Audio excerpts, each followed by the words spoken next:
пасвартаар бүлэг. Хүүхдүүдийг ажиллав.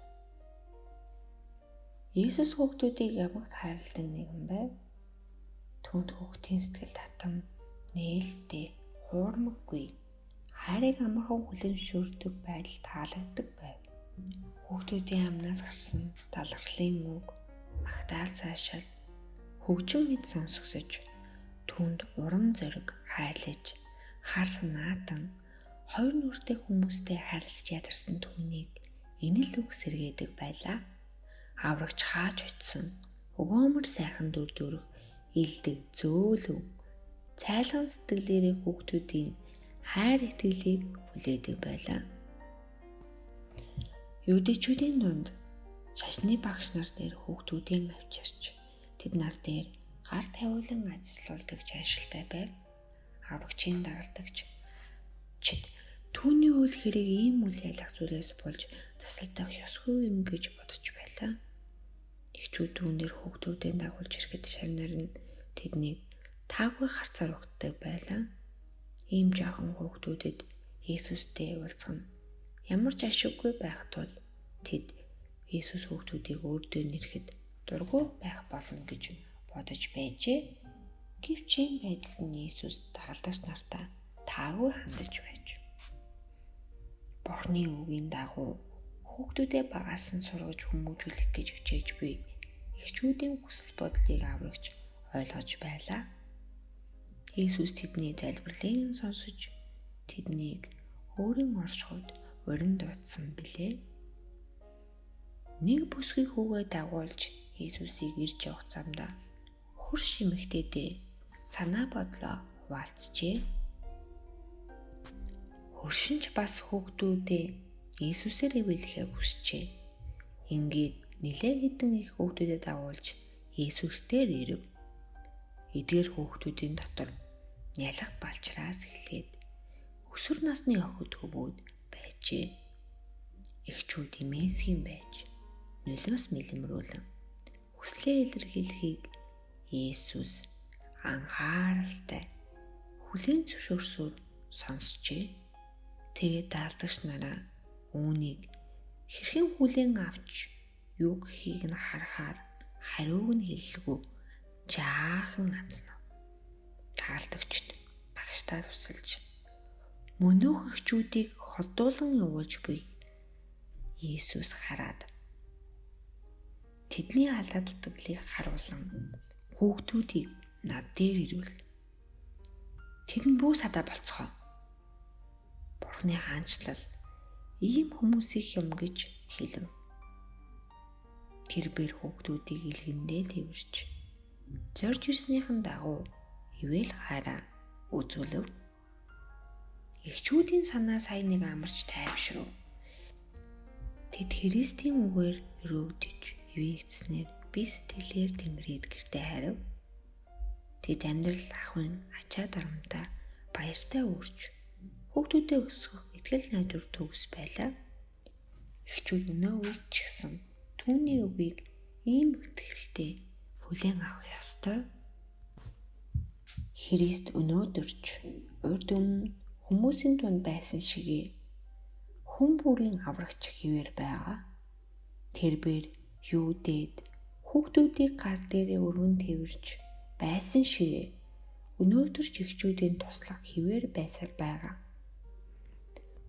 Бидний хайрлан инэрч байгаа хүүхдүүд маань олон жилийн өмнө түүний тусаараа худалдан авсан хүүхдүүд шиг их үнцэнтэй билээ. Иесус эхчүүдийн зүрх сэтгэл дэх ачаа дарамтуудыг мэддэг. Ихэн насаараа ядуурал, гуйлагчлал, гачигдал, дутагдaltaй тэмцэх учраас тэрээр ээж бүрийн ажил үсэлд санаа тавьж сэтгэлийн дэм үзүүлж байдаг. Канаан бүсгүйн сэтгэлийн зовлон нэмэхээр уртцаан туулсан тэр хүн бас өнөөдөр ч гэсэн эхчүүдийн туслах хэвээр байгаа. Няаны бэлэвсэн эмэгтэйд ганц гугуун амь оруулж өгсөн тэр хүн загалмай цоглогдож байхдаа ээжийнхэн төлөө санаа зовж байсан тэрээр өнөөдөр ч гэсэн ихэн бүрийн сэтгэлийн гоног хариуцлыг мэдэрч байдаг. Эхчүүдэд тохиолдсон альва уух ашиг зовлон бэрхшээлд Есүс тус болж тайлбарлах болно.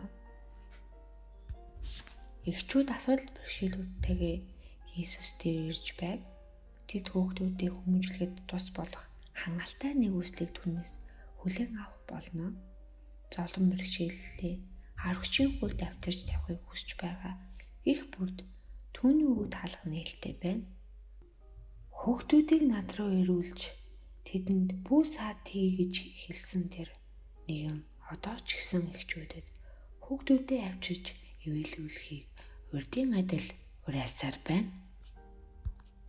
Тэрч байтугай юу ч үл мэдэх нэлэх хүүхэд хүртэл итгэж бишрэн залбирч буй ихийгээ итгэлээр дамжуулж авгаа бурхны хамгаалалтанд багтах болно.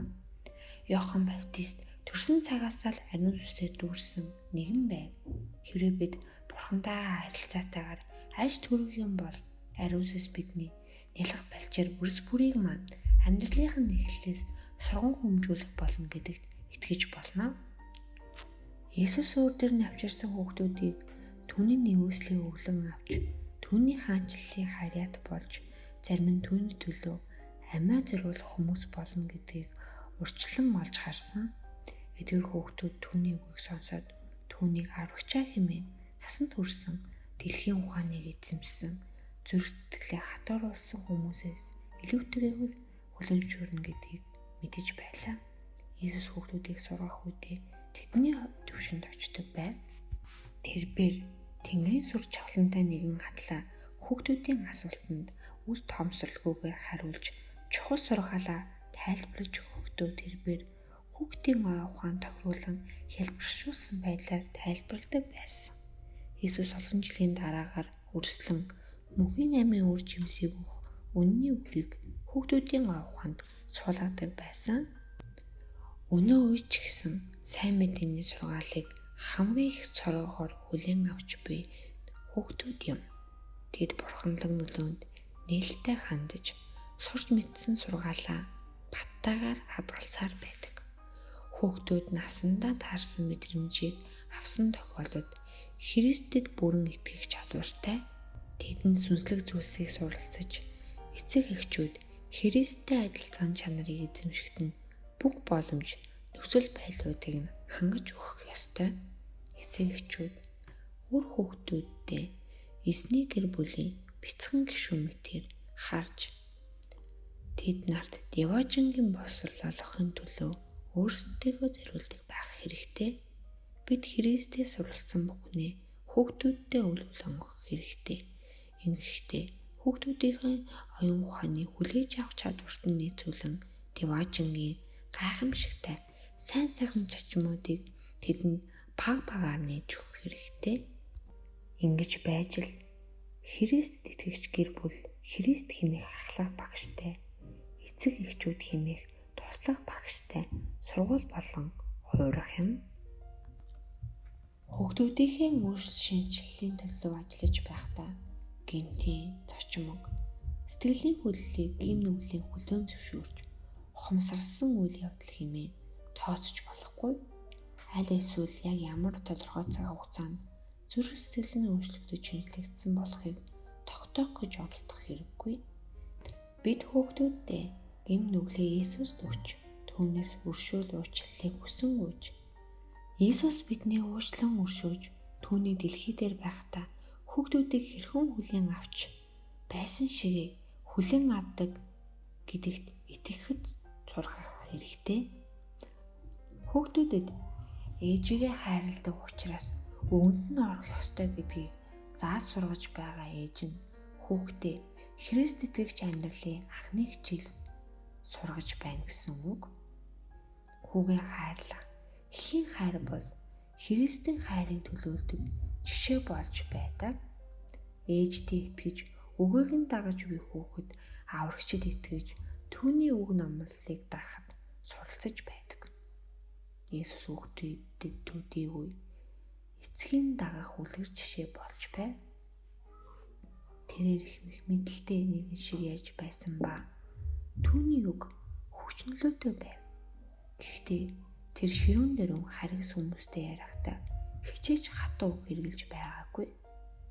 Хүмүүс зүрх сэтгэлдээ Христийн үйлчлэлийн үслийг хүлээн авсан үедээ Деважингийн нэр төр ёс зүйтэй байдлыг мэдэрч хүлээн авсан байдаг. Энэ хүний үсэл нь хатуу зөөлөж харанхуй бүдүүлэг харгас зам байдлыг иргэшээлдээ оруулдаг. Христийн үсэл нь эцэг эхчүүдийн хүүхдүүдтэйгээ зохистой ухаалгаар харьцаад сургадаг. Тэд ухамсарт хүний хувьд өөртөө хэрхэн харьцахыг хүсдэг тийм байдлаар хүүхдүүдтэйгээ харьцаж эхэлдэг. Эцэг эхчүүд хүүхдээ сохож хүмүүжлэхдээ Бурханы байгалаар дамжуулан зааж буй хичээлийг судлах хэрэгтэй. Хонхон цэцэг юм уу, сараанд, санайг хүмүүжүүлэх байсан бол тэдэнтэй хэрхэн харьцах вэ? Шил бүрийг нь дэлбээ болгоныг нь нүд баясгам сайхан зөв хэлбэртэй болгон ургуулахын тулд юу хийдгийг цэцэрлэгчээс асуугаарай. Ширүүн дөрөв хатуу хөтөө байдлаар хандаж болохгүй. Эстэвээс шилт нахаг нь ухалчхан шүү дээ гэж тэр бидэнд хэлэх болно. Ургамлыг үргэлж ажиглаж байн гарчилж тордох хэрэгтэй. Цэцэрлэгч хүн хөрсөө чиглэж бордоо цэцгийг хүйтэн салхих гангийн халуун нарнаас хамгаалах явцад Бурхан цэцгийг нь үзгэлтэй сайхан болгон ургуулдаг. Хүүхдүүдийн хүмүүжлэхдээ цэцэрлэгчийг дуурайгаарай. Хайрлаж инэрэн зөөлөг хандаж зан чанарыг нь Христийн зан чанартай болгон тэднийг хүмүүжүүлээрэй. Бурханыг болон бие биенээ хайрлах хайраар хандахыг байнга урамшуулж сануулдаг байгаарай. Дэлхий дээрх олон хатуу сэтгэлтэй эрэгтэй эмэгтэй хүмүүс бий болсон шалтгаан нь хайр инэрлийг сул дорой байдал гэж үзэн хайр инэрл үзүүлэхийг эсэргүүцэж буруутгасаар ирсэнтэй холбоотой. Тэд баг балчир байхдаа сайн сайхан зан чанаруудаа алдаж сэтгэл нь хатуурсан байдаг. Хэрэг Бурханы хайр инэрлийг халуу үлж хуваа хичээсэн бүшиг зан чанарыг хайлуулахгүй бол тэд хэзээ ч ажралыг мэдэрч чадахгүй болно. Хэрэг бид хүүхдүүдээ Иесусыг шиг өргөцөөлөн сэтгэлдээ Тэнгэр ил нарын бидэнд анхаарал хандуулдагтай аль боёлгоё гэвэл хүүхдүүдийнхээ өвөмөр хайр инэрлээр өдөртүүлсэн сэтгэлийг урамшуулан цаашаадаг байх ёстой. Хүүхдүүдэд байгалаас Христийг олж хардаг байхад сургаарай. Хүүхдүүдэд цэвэр агаар, сөглөг оймоод цэцэрлэг дагуулan очиж байгаарай. Байгалийн гайхамшигт бүтээлийн жишээн дээрээс Бурханы хайрын вилийг хэрхэн мэдрэхийг зааж сургаарай. Бүх амьд бүтээлийг захирж байдаг хуулийг болон бидний төлөх хуулиудыг тэрбээр бий болгосон ба тэргээр нь бидний аж аргал баяр баясгалантай байхад холбоотой юм. Хүүхдүүдийн удаан залбирал, үүдэж залхтал номлохоос зайлсхий. Харин байгалийн хурцтод яруу тодорхой жишээг ашиглан Бурханы хуулинд дуулууртай байх ёстойг танилцаарай. Та Христийн даатлагчдын хувьд хүүхдүүдээ итгэлийг олгох юм бол түүний бидний хайрлсан их хайрыг зааж сурах боломжтой болно. Та нар авралын үннийг энгийнээр тайлбарлаж хүүхдүүдэд Христийг бидний аврагч болохыг нь мэдүүлэх юм бол Бурханы Тэнгэр элчүүд та нартай хамт байх болно. Бурхан эцэг эхчүүдэд хүүхдүүдээ дэлхийн агуу их найдвар болох Бэтлехемийн жаллаг үгийн хэр бусын түүхийг сонирхолтой болгох нэгүслээ өгөх болно. Иесус хүүхдүүдийг өөр дөр нь ирүүлэхийг дагалдагч нартай хориглохгүй байхыг тушаахтаа бүх цаг үеийн дагалдагчид, сүмийн удирдагчид, сүмийн үйлчлэгчид, туслахууд Христэд итгэгчдээ ирэх үгээ хандан хэлсэн байв. Иесус хүүхдүүдийг өөртөө татдаг ба бид нарт хандан хүүхдүүдийг над руу ирүүлэхийг бүх хоригл. Та нар хориглохгүй бол хүүхдүүд над дээр ирнэ гэж хэлсэн. Та бүхний Христ итгэгч биш мэт зан чанар Иесусийн талаар буруу төсөөлөл бүүдрүүлэх болтугай. Хатуу хөтөө зан хүйдэн харьцаагаараа хүүхдүүдийг Христээр битгий хагцуулаарай.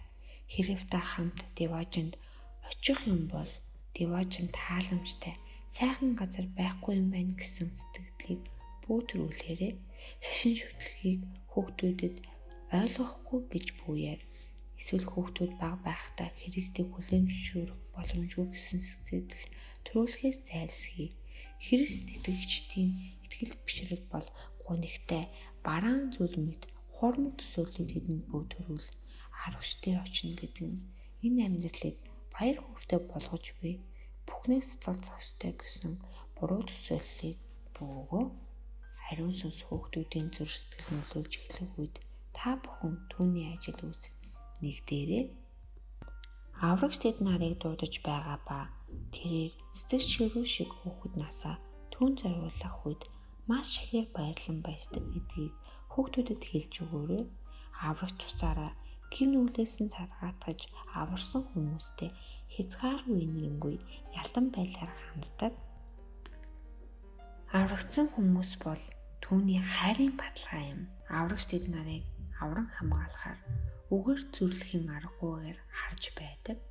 Түүний сэтгэл зүрх нь хамгийн томог хүүхдийн төлөө төдийгүй үл бүдэх хааш арнштай хүүхдүүдийн төлөөч цохолж байдаг. Хүүхдийнхээ мууц зан аашийн төлөө эцэгчүүд ямар хариуцлага хүлээх ёстойгоо тэр бүр ухаарч ойлгодоггүй. Ийм эцэг эхчүүд өөрсдийн хэцүү болгосон хүүхдээ хүмүүжүүлэхийн тулд илдэг зөөлөн ааш мэрэгэн цэцэн ухаанаар ямаг дутагдж байдаг. Есүс ийм хүүхдүүдийг их сэтгэл зовнин ажиглан харж байдаг. Тэбэр хүүхэд яагаад ийм болсон учир шалтгааныг нь шалгаж шүүдэг. Христэд итгэгч үйлчлэгч нар эдгээр хүүхдүүдийг аврагч руу шилжүүлэх хүчин зүйлс болж чадна. Ийм хүн хүүхдүүдийг мэрэгэн ухаан ийгээр өөртөө татаж тэдэнд итгэл найдвар өгч зоригжуулах боломжтой. Ингэснээр тэд Христийн нэгүслэр эдгээр хүүхдүүдийн зан чанарыг өөрчилж Бурхны хаанчлалд ийм хүмүүс зориулагдсан гэж хэлж болох ч болгон өөрчилдгөө.